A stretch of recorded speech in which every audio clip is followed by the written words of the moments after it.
பிரேக்ஃபாஸ்ட்டுக்கும் டின்னருக்கு எப்ப பார்த்தாலும் இட்லி தோசை சப்பாத்தினே செஞ்சு சாப்பிட்டுட்டு இருக்கீங்களா? சொரக்காய் வச்சு இந்த மாதிரி ஒரு டிஷ் வந்து செஞ்சு பாருங்க. அதுக்கு ஒரு அரை சொரக்காய் வந்து இந்த மாதிரி நல்லா சீவி எடுத்துக்கலாம். ஒரு கேரட்டையும் இந்த மாதிரி நல்லா சீவி எடுத்துக்கலாம்.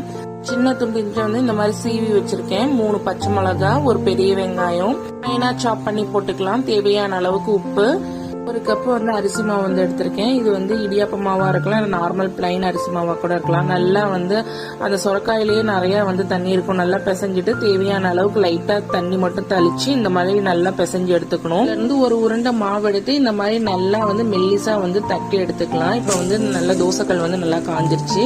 இதுல வந்து போட்டு நல்ல எண்ணெய் ஊத்தி நல்லா முருகலா வந்து எடுத்தோம் அப்படின்னா சூப்பரான சொரக்காய் அடை வந்து ரெடி. இது வந்து ஹெல்த்தி வெர்ஷனா வந்து நம்ம ராகி மாவு கூட யூஸ் பண்ணிக்கலாம். அதுவும் இன்னும் நல்லா டேஸ்டாவே இருக்கும். சட்னி தான் வச்சு சாப்பிடணும் அப்படின்னு சொல்லிட்டு அவசியம் இல்லை, அப்படியே பிளைனாவே சாப்பிடலாம். இதை வந்து ட்ரை பண்ணி பாருங்க.